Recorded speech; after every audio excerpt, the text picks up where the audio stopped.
เรียมเลย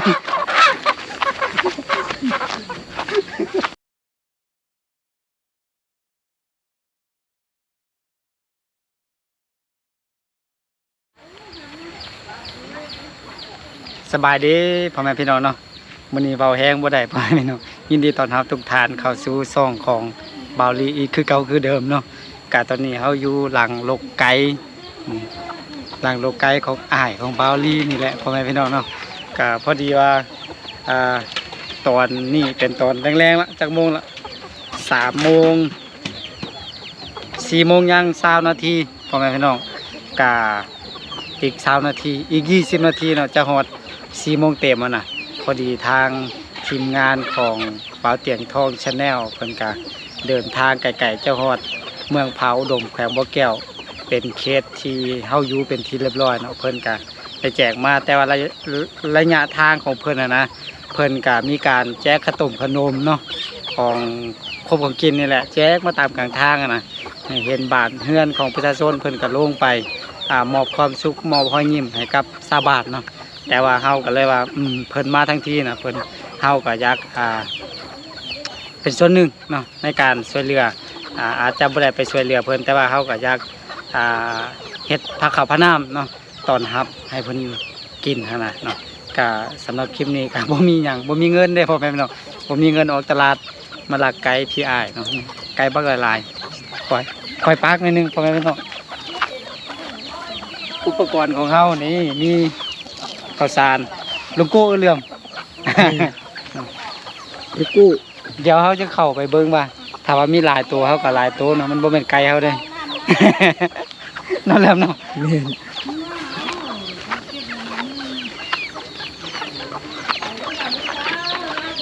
คนกระเจพิเศษเลยนี่โอ้ถ้าคนบูรหัสนี่เข้าไม่ได้ ต้องหูรหัสมันเดี๋ยวเขาเนี่ยสิมาไว้บนเขาเห็นเลยเอานี่ปกไว้ไม่ให้เขาเห็นอัดไปก่อนเดี๋ยวไก่โอ้โอ้โอ้ตัวแห้งเอาไปเนี่ยแห้งเอาเลยเจ้าตัวใดเอาไก่ไหนโอ้ไก่หลายได้คนไหนน้องเนาะ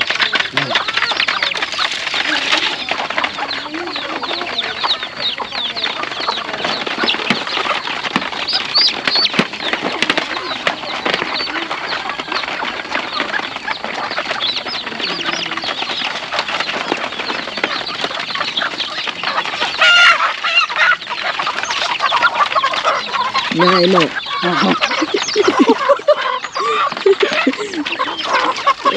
สองตรงคือกันเลยเนี่ยความง่ายเนี่ยความง่ายเนาะลักไก่เนาะลักไก่ง่ายพอแล้วหนึ่งก็ต้องปากนั่นนะไปสองตัวแล้วเนี่ยเอาเป็นยังกินแล้วต้ม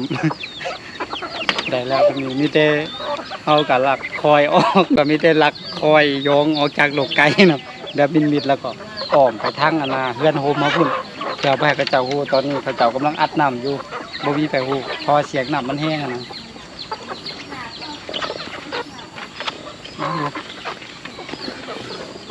แต่แห้งพอกิน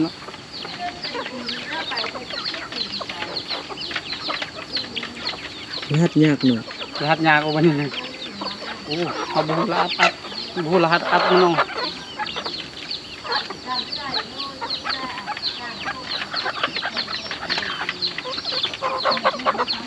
เรียมเลย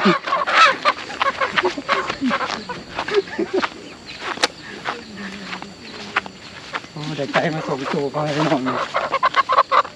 หนาจะประมาณตัวละลูป่ายนี่แหละลูหาขีด2 ตัวคือกันเป๊ะเลยป้าอีตัวเนี่ยเรียมเป็นคนแตงเนี่ยแต่มา2 ตัวพ่อแม่พี่น้องเอ้ยเนาะเฮาจะไปแตงกินข้าวตอนแรกนี่แหละเพราะว่าถ้าเขาจะไปซื้อตลาดนะมันก็ราคาก็พอกันอันนี้กับโบแมนน้ำอื่นน้ำไก่พ่อแม่พี่น้องอันนี้บาวลี่เฮ็ดคลิปยอกจะซื้อก็จะซื้อเอาน้ำพี่อายของบาวลี่นี่แหละ กิโลหนึ่งแสนซาวพันกีบนะแสนซาวพันกีบถ้าตกเป็นเงินบาทก็กิโลละ200เกือบ200เพราะแม่น้อง180 บาทเนาะเพราะว่าในการเลี้ยงนะต้นทุนมันสูงพอสมควรเนาะเฮาเลี้ยงเป็นนี่แหละข้าวสารเลยเกลือนะเป็นเพราะว่าเพิ่นเฮ็ดนานะก็เลยว่าใส่เป็นข้าวสารเลี้ยงเลยก็ถ้าคิดไล่ไปก็โอ้โหแพงพอสมควรเนาะก็เดี๋ยวจักหน่อยเฮาก็จะไปสั่งแล้วก็จ่ายเงินให้เพิ่นบ่ให้พี่น้องเอ้ยบ่แม่นรัก เฮ็ดยอกซื่อๆเนาะก็เพิ่นก็ อ้ายของบาลีก็อยู่โรงงานนั่นแหละเพิ่นก็เห็นแล้วถามกันแล้วเนาะเพอไกลเพิ่นก็หลายอยู่ก็เลยว่าแบ่งขายออกแดน